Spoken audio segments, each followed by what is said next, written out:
Hello everyone, ನಾನು ಪೂರ್ಣಿಮಾ. ನಮ್ಮ ಅಡುಗೆ ನಿಮ್ಮ ರುಚಿಗೆ ಸ್ವಾಗತ.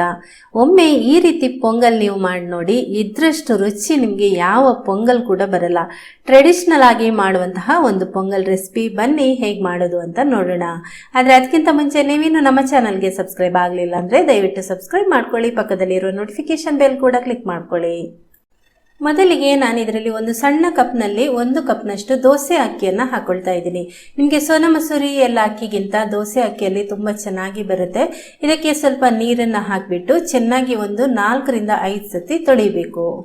ಸಣ್ಣ ಕಪ್ ಅಂದರೆ ಇದರಲ್ಲಿ 125 ಗ್ರಾಮ್ನಷ್ಟು ಅಕ್ಕಿ ಇದೆ. ಈಗ ಇದನ್ನು ಚೆನ್ನಾಗಿ ತೊಳೆದಾದ್ಮೇಲೆ ಇದಕ್ಕೆ ವಾಪಸ್ ನೀರನ್ನು ಹಾಕಿ ಸುಮಾರು 15 ನಿಮಿಷ ಇದನ್ನು ನೆನೆಯಲಿಕ್ಕೆ ಬಿಡಬೇಕು. ಅಕ್ಕಿ ನೆನೆಯಲಿಕ್ಕೆ ಇಟ್ಟ ಮೇಲೆ ಅಗಲವಾದ ಒಂದು ಬಾಣಲೆಯಲ್ಲಿ ಅದೇ ಕಪ್ನಲ್ಲಿ 1 ಕಪ್ನಷ್ಟು ಹೆಸರು ಬೇಳೆಯನ್ನು ತಗೊಂಡು ಸುಮಾರು 1 ನಿಮಿಷಗಳ ಕಾಲ ಇದನ್ನು ಹುರಿಬೇಕು. ಒಂದು ಸ್ವಲ್ಪ ಇದು ಬೆಚ್ಚಗೆ ಆದರೆ ಸಾಕು, ಮತ್ತೆ ಸ್ವಲ್ಪ ಅದರ ಹಸಿ ಸ್ಮೆಲ್ ಹೋದರೆ ಚೆನ್ನಾಗಿರುತ್ತೆ.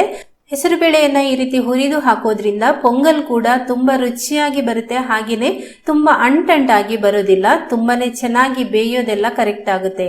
ಈಗ ಇಷ್ಟಾದರೆ ಸಾಕು, ಗ್ಯಾಸ್ ಆಫ್ ಮಾಡ್ಕೊಂಡಿದ್ದೀನಿ. ಈಗ ಪೊಂಗಲ್ ಬೇಯಿಸುವಂತಹ ಪಾತ್ರೆಯನ್ನು ಒಲೆ ಮೇಲಿಟ್ಟು ಯಾವ ಲೋಟದಲ್ಲಿ ಅಕ್ಕಿ ಹೆಸರು ಬೇಳೆ ಹಾಕಿದ್ದೇವೆ ಅದೇ ಲೋಟದಲ್ಲಿ ನಾವು ನೀರನ್ನು ಹಾಕಬೇಕು. ಸುಮಾರು 10 ಲೋಟದಷ್ಟು ನೀರು ಹಾಕ್ತಾ ಇದ್ದೇನೆ. ಅಂದರೆ 1 ಕಪ್ ಹೆಸರು ಬೇಳೆಗೆ 5 ಲೋಟ ನೀರಾದರೆ 1 ಕಪ್ ಅಕ್ಕಿಗೆ 5 ಲೋಟ ನೀರು, ಒಟ್ಟಿಗೆ 10 ಲೋಟ ನೀರು ಸೇರಿಸ್ತಾ ಇದ್ದೀನಿ. ನೀವು ಯಾವ ಕಪ್ನಲ್ಲಿ ಅಕ್ಕಿ ಹೆಸರು ಬೇಳೆ ತಗೊಂಡಿದ್ರ ಅದೇ ಲೋಟದಲ್ಲಿ ಅದೇ ಅಳತೆಯಲ್ಲೇ ನೀರನ್ನು ಸೇರಿಸ್ಕೊಳ್ಳಿ. ಈಗ ಈ ನೀರು ಚೆನ್ನಾಗಿ ಕುದಿ ಬರ್ತಾ ಇರುವಾಗ ನೆನೆಸಿರುವಂತಹ ಅಕ್ಕಿಯ ನೀರನ್ನು ಬಸಿದು ಇದಕ್ಕೆ ಹಾಕೊಳ್ತಾ ಇದ್ದೀನಿ. ಅಕ್ಕಿ ಹಾಕಿದ್ಮೇಲೆ ಚೆನ್ನಾಗಿ ಒಂದು ಕುದಿ ಬರಲಿ.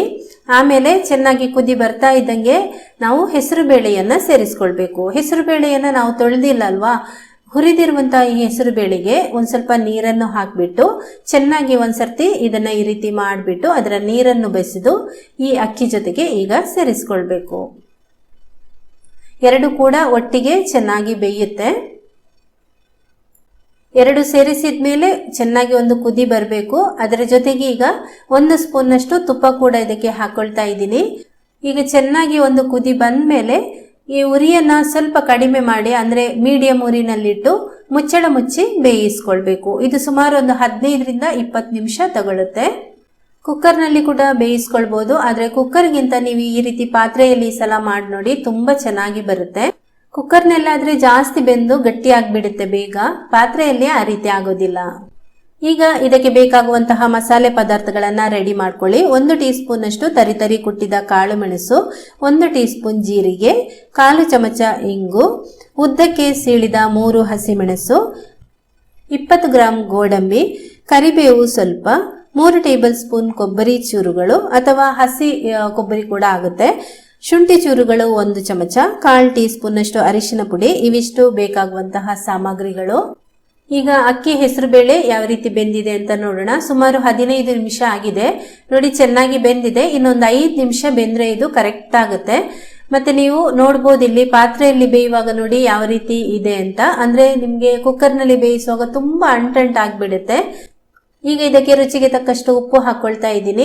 ಹಾಗೇನೆ ಮುಚ್ಚಳ ಮುಚ್ಚಿ ನಿಧಾನ ಉರಿಯಲ್ಲಿ ಒಂದು 5 ನಿಮಿಷ ಬೇಯಿಸ್ಕೊಳ್ಳೋಣ.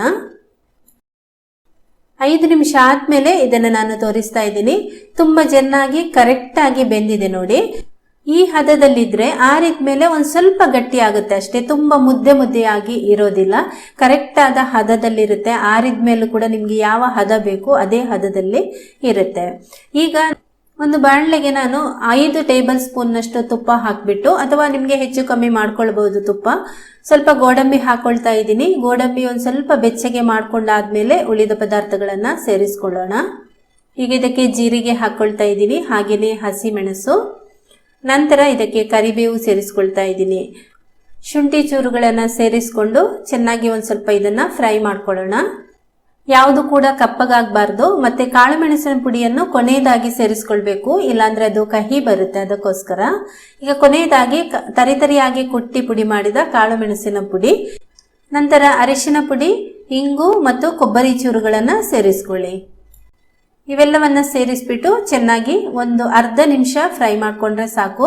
ಕಾಳು ಮೆಣಸು ಹಾಕಿದ್ಮೇಲೆ ಜಾಸ್ತಿ ಫ್ರೈ ಮಾಡೋದು ಬೇಡ. ಜಾಸ್ತಿ ಫ್ರೈ ಮಾಡಿದರೆ ಅದರ ಒರಿಜಿನಲ್ ಸ್ಮೆಲ್ ಕೂಡ ಹೋಗಿಬಿಡುತ್ತೆ. ಮತ್ತು ಕಾಳು ಮೆಣಸನ್ನು ನೀವೇ ಕುಟ್ಟಿ ಪುಡಿ ಮಾಡ್ಕೊಳ್ಬೇಕು, ಯಾವುದೇ ಕಾರಣಕ್ಕೂ ಪುಡಿ ಹಾಕ್ಕೊಳ್ಬೇಡಿ. ಈಗ ಇದು ರೆಡಿ ಆಗಿದೆ, ಇದನ್ನು ನಾನು ಈ ಪೊಂಗಲ್ಗೆ ಹಾಕ್ಕೊಳ್ತಾ ಇದ್ದೀನಿ. ತುಂಬಾ ರುಚಿಯಾಗಿರುತ್ತೆ. ಒಂದ್ಸರ್ತಿ ನೀವು ಈ ರೀತಿ ಟ್ರೈ ಮಾಡಿ ನೋಡಿ. ಯಾವಾಗಲೂ ನಾವು ಬೇಗ ಆಗಬೇಕು ಅಂತ ಕುಕ್ಕರ್ನಲ್ಲಿ ಮಾಡ್ಕೊಳ್ತೀವಿ, ಅದರ ರುಚಿ ಇದ್ರಷ್ಟು ಬರೋದಿಲ್ಲ.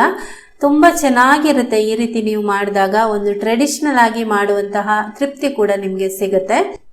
ಮಣ್ಣಿನ ಪಾತ್ರೆ ನಿಮ್ಮ ಹತ್ರ ಇದ್ದರೆ ಅದರಲ್ಲಿ ಕೂಡ ನೀವು ಮಾಡ್ಬೋದು, ತುಂಬ ರುಚಿಯಾಗಿರುತ್ತೆ.